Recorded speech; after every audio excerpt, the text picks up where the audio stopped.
Hello friends, Shashi Agarwal channel के अंदर मैं आप सबका अभिनंदन करती हूँ। आज का जो हमारा सब्जेक्ट है that is the business mathematics और जिसके अंदर हमारा चैप्टर चल रहा था कंपाउंड इंटरेस्ट। पहले हमने सिंपल इंटरेस्ट किया, तो कंपाउंड इंटरेस्ट के अंदर आज हम कुछ प्रॉब्लम्स देखेंगे जिन पे क्वेश्चन आता ही आता है, कंपाउंडिंग एंड डिस्काउंटिंग और we could say growth and depreciation. But इस वीडियो के अंदर जो हमारा फोकस रहेगा that will on the compounding growth, क्योंकि with the passage of time जैसे बच्चे की हाइट है, बच्चे का वेट है, पॉपुलेशन है, तो उनकी पॉपुलेशन की ग्रोथ के अंदर इंक्रीज होती रहती है जिसको हम रिलेटिवली इंक्रीज कहते हैं और इसको हम कंपाउंडिंग भी कहते हैं। तो उस चीज को आज हम अंडरस्टैंड करेंगे। अगर आपको मेरा ये एफर्ट सही लगता है तो डू लाइक माय वीडियो, इसको शेयर कीजिए, कमेंट कीजिए और मेरे चैनल शशि अग्रवाल को सब्सक्राइब कीजिए। So this is my app, Edusum app, जिसको आप गूगल प्ले स्टोर से डाउनलोड कर सकते हो। ये जो ऐप है commerce, economics and management students को काफी सारा फ्री स्टडी मटेरियल और काफी सारे फ्री मॉक टेस्ट प्रोवाइड करती है। उसी तरह काफी सारे स्ट्रक्चर कोर्सेज भी यहाँ पे अवेलेबल है। सबसे पहले हम फार्मूलेस देखते हैं, जो कि क्योंकि ये वीडियो जो है रिलेटेड फैक्ट दी पॉपुलेशन ग्रोथ और ये आपके काफी कॉम्पिटेटिव एग्जाम के अंदर भी इस तरह के क्वेश्चन आ सकते हैं।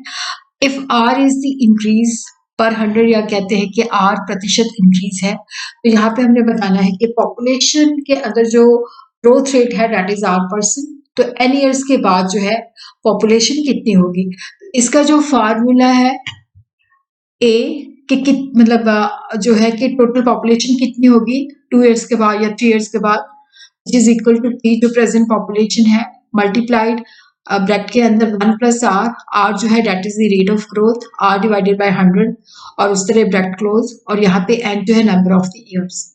और अगर हम देखते हैं कि जैसे रेट ऑफ इंक्रीज जो है दैट इज डिफरेंट, जैसे फर्स्ट साल जो है वो R1 है, दूसरे साल वो R2 है, तीसरे साल वो R3 है, तो उसका फार्मूला ये है। अगर if the rate of increasing different rate of the increase is different for different year, तो population after n year के बाद अगर हमने निकालनी है तो हम we will be using these formulas। तो हमारे पास जो पहला क्वेश्चन है, पहला क्वेश्चन जो है, the population of a town increases each year by 4% of its total at the beginning of the year। तो यहाँ पे हमें रेट बता रखा है 4%। पॉपुलेशन जो है 1 जनवरी के अंदर 1991 के अंदर इट वाज 5 लाख। तो अब हमने 3 इयर्स के बाद बतानी है कि 1 जन 94 को क्या होगी। तो यहाँ पे हमें देखो पी दे रखा है, जो प्रेजेंट पॉपुलेशन 91 में थी वो थी 5 लाख, ग्रोथ रेट 4% है। 3 सालों के बाद बताना है कि पॉपुलेशन कितनी होगी, तो इसके अंदर हमने ये फार्मूला लगा देना है which is A is equal to P. P जो है दैट इज दी 91 के अंदर प्रेजेंट पॉपुलेशन कितनी है, ब्रैकेट के अंदर 1 plus R divided by 100 raise to the power N, N जो है that is the number of years. तो यहाँ पे हमने जो जो गिवन वैल्यूज है, A is equal to 5 lakh, bracket के अंदर 1 प्लस 4 डिवाइडेड बाय 100 और यहाँ पे ब्रैकेट क्लोज, तो यहाँ पे हमने टाइम लिख दिया 3 ईयर्स है। तो यहाँ पे अंदर हमने देखा कि 4 डिवाइडेड बाय 25, तो 1 प्लस 1 बाय 25 को हमने ऐड किया तो ये आ जाता है 26 by 25 raise to the power 3। इसका मतलब है कि हम इसको 3 बार लिख सकते हैं, 5 lakh into 26 by 25 into 26 by 25 into 26 by 25। तो अब हमने कैलकुलेटर की हेल्प से क्या करना है, 26 को 26 के साथ मल्टीप्लाई करना है और मतलब 3 बार 26 को 26 से किया तो 76 आ जाता है, फिर उसको 26 के साथ हमने मल्टीप्लाई किया तो ये आ जाता है 17,576। उसी तरह हमने 25 का जो है क्यूब निकालना है तो वो इतना आ जाएगा, 25 को 3 बार हमने मल्टीप्लाई करना है वो आ जाएगा 15,625। तो ये हमारे पास वैल्यू आ जाती है। फिर उसके बाद हमने इसको जो है 5 लाख को 15,625 से डिवाइड कर देना है, ये 32 आ जाएगा और 32 को हमने 756 के साथ मल्टीप्लाई कर देना है। तो हमारे पास जो 3 सालों के बाद पॉपुलेशन जो 94 को है 5,62,432 है। तो इस तरह से हमने इसको क्वेश्चन को कैलकुलेटर की सहायता से कर लेना है। उसके बाद हम देखते हैं क्वेश्चन 2। तो यहाँ पे हम क्वेश्चन 2 का देखते हैं कि जो इसकी ये प्रॉब्लम 2 जो है उसकी प्रॉब्लम स्टेटमेंट को रीड आउट करते हैं। The population of A town was 1,60,000 3 years ago। कि अगर हम पॉपुलेशन की बात करें तो 3 साल पहले, वो का मतलब होता है 3 साल पहले जो पॉपुलेशन थी दैट वाज 1,60,000। तो यहाँ पे ग्रोथ रेट डिफरेंट है। फर्स्ट ईयर के अंदर 3% है, सेकेंड ईयर के अंदर 5% है और थर्ड ईयर के अंदर 4% है। तो आज की डेट के अंदर हमने बतानी है कि पॉपुलेशन कितनी है। तो यहाँ पे हमने ये फार्मूला लगा देना है। अब हमने जो जो हमें वैल्यू दी हुई है ए इज इक्वल टू, क्योंकि 3 साल पहले की जो पॉपुलेशन थी 1,60,000 है, अब हमने 3 साल के बाद वाली निकालनी है। तो 1,60,000 multiplied 1 plus 3/100 bracket close multiplied 1 plus 5/100 multiplied 1 plus 4/100। तो जो हमारे ग्रोथ रेट, क्योंकि हर साल के अंदर डिफरेंट है, तो इसलिए पहले साल 3% है, सेकेंड ईयर 5 है, तीसरे साल 4 है। तो इस तरह से हमने फार्मूले के अंदर ये वैल्यू सारी डाल देनी है। उसके बाद देखो यहाँ पे 1,60,000, तो यहाँ पे ये हमने 100 एलसीएम लिया, 100 प्लस 3 तो 103/100। सेम उसी तरह 105 डिवाइडेड बाय 100, 104 डिवाइडेड बाय 100। तो अब हमने यहाँ पे क्या करना है कि देखो ये 2 जीरो इसके साथ कट जाएंगे और ये 2 जीरो भी इसके साथ कट जाएंगे। तो अब हमारे पास रह गया है 16 into 103 into 104 into 104 divided by 100। तो वो कैलकुलेटर की सहायता से अपने 103 को 105 के साथ मल्टीप्लाई करना है, फिर उसके बाद 104 के साथ। तो यहाँ पे हमारे पास आ जाता है 11,24,760 डिवाइडेड बाय 100। फिर इसको हमने 16 के साथ मल्टीप्लाई करना है, तो हमारे पास वैल्यू आ जाती है तो ये हमारे पास वैल्यू आ जाती है 17,99,000, सॉरी 1,79,96,160 आ जाती है।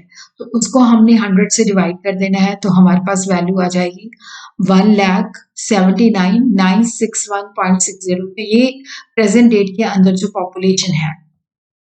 तो अब हम क्वेश्चन नंबर 3 सॉल्व करेंगे। देखो, अगर आपको कोई भी प्रॉब्लम है, आपकी जो बुक है उसके अंदर से कोई भी क्वेश्चन आपको समझ नहीं आता, तो कमेंट बॉक्स के अंदर आप उसको लिख सकते हो, तो उसका सोल्यूशन आपको मिल जाएगा।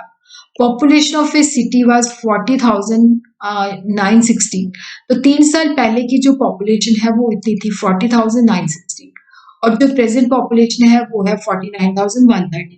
तो यहाँ पे हमने एनुअल रेट ऑफ ग्रोथ जो है बताना है। देखो, अब हमारे पास क्या है, आज की डेट में पॉपुलेशन ए भी दिया हुआ है, पी भी दिया हुआ है, टाइम भी दिया हुआ है, आर की वैल्यू हमें गिवन नहीं है, तो उसको हमने ढूंढना है।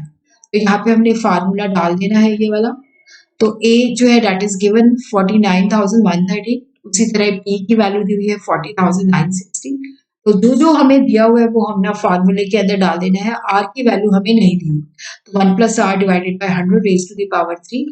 तो 3 जो है that is the number of years.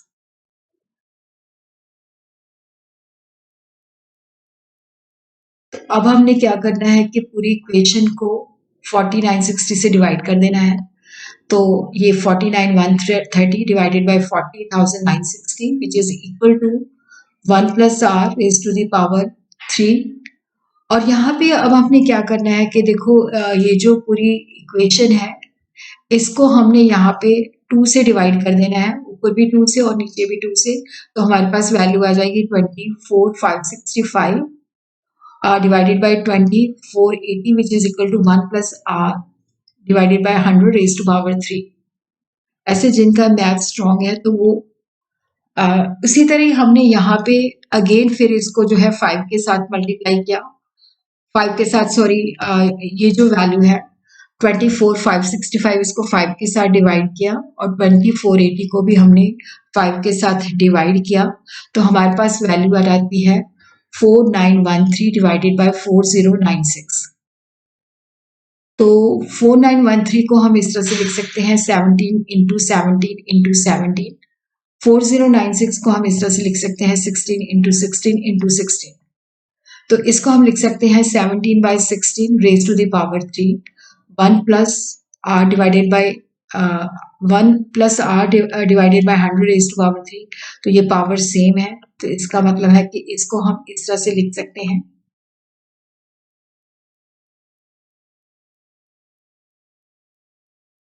तो इसको हम इस तरह से लिख सकते हैं 17/16 which is equal to 1 plus R divided by 100।